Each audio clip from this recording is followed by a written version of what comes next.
Assalamualaikum warahmatullahi wabarakatuh. Pada kesempatan hari ini saya akan mencoba menjelaskan mengenai hal-hal yang harus diperhatikan dalam aktivitas public speaking dan presentation. Yang pertama dari aspek komunikasi verbal. Komunikasi verbal merupakan bentuk komunikasi yang dilakukan secara lisan dan tulisan. Ada beberapa kesalahan dalam aktivitas public speaking mengenai komunikasi verbal. Yang pertama yaitu suka memotong pembicaraan orang lain tanpa memperhatikan etika yang ada. Kemudian berbicara tanpa henti, tanpa memberikan kesempatan pada yang lainnya. Kemudian berbicara dengan intonasi yang tidak tepat. Berkomunikasi tanpa memperhatikan bahasa tubuh orang lain dan mengabaikan bahasa tubuh orang lain. Kemudian aspek yang kedua yaitu aspek komunikasi nonverbal.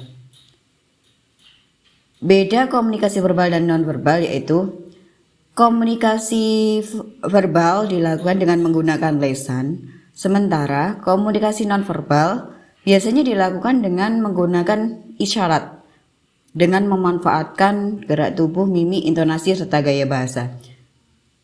Ada beberapa hal yang harus diperhatikan dalam komunikasi nonverbal. Yang pertama adalah ekspresi wajah. Ekspresi wajah merupakan salah satu jenis komunikasi nonverbal yang paling umum digunakan. Kemudian tidak jarang dari ekspresi tersebut kita mengetahui informasi yang akan disampaikan lawan bicara bahwa sebelum ia menggunakan kata-kata. Hal itu bisa dilihat dari ekspresi wajah tersebut. Kemudian yang kedua, ketika berbicara di depan publik,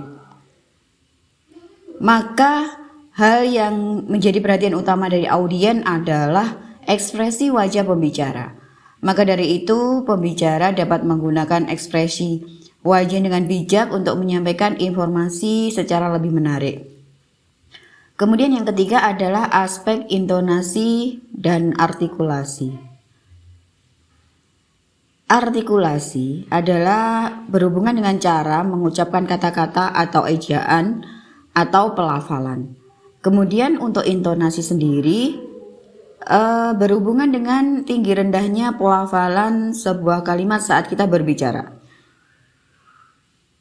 Hal-hal yang perlu diperhatikan dalam penyampaian public speaking mengenai intonasi adalah intonasi atau tinggi rendah suara dalam public speaking dapat mempengaruhi arti dari pesan yang disampaikan. Karena jika dalam proses public speaking kita salah dalam menyampaikan intonasi, maka akan menimbulkan persepsi yang berbeda pula dari penerimaan audiens. Kemudian yang kedua tentang naik turunnya volume suara juga sangat berpengaruh dalam public speaking. Pada intinya, seorang public speaker yang handal harus memperhatikan tinggi rendah nada suara, kemudian irama bicara atau alunan nada. Kemudian untuk artikulasi itu sendiri, tadi sudah disebutkan bahwa artikulasi berhubungan dengan cara mengucapkan kata-kata atau pelafalan atau ejaan. Selain itu, artikulasi juga bisa diartikan dengan teknik penyebutan suatu kalimat berdasarkan suku kata dan konsonan yang benar, atau penjelasan yang lebih singkatnya adalah kejelasan dalam mengucapkan kata-kata atau kalimat. Aspek keempat adalah mengenal audiens. Apa yang perlu diperhatikan dalam menganalisis audiens itu sendiri? Yang pertama adalah memperkirakan jumlah audiens yang akan mengikuti presentasi atau mengikuti kegiatan. Yang kedua, mengetahui latar belakang, profesi, agama, kepercayaan dari audiens itu sendiri. Yang ketiga, menganalisis bauran antara pria dan wanita, tingkat usia, kelompok sosial serta etnis, serta tingkat ekonomi, pekerjaan, tingkat pendidikan, dan lingkungan.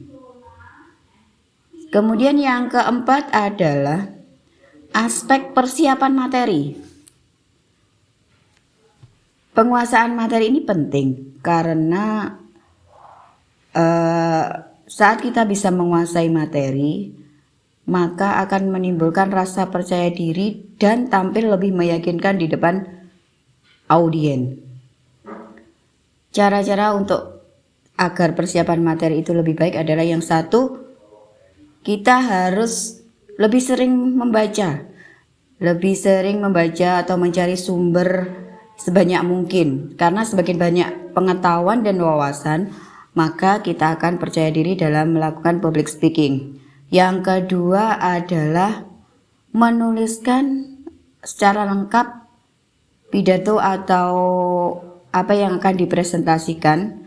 Kemudian kita berlatih dengan menggunakan naskah tersebut. Terus kemudian yang ketiga adalah menuliskan poin-poin penting dari materi public speaking.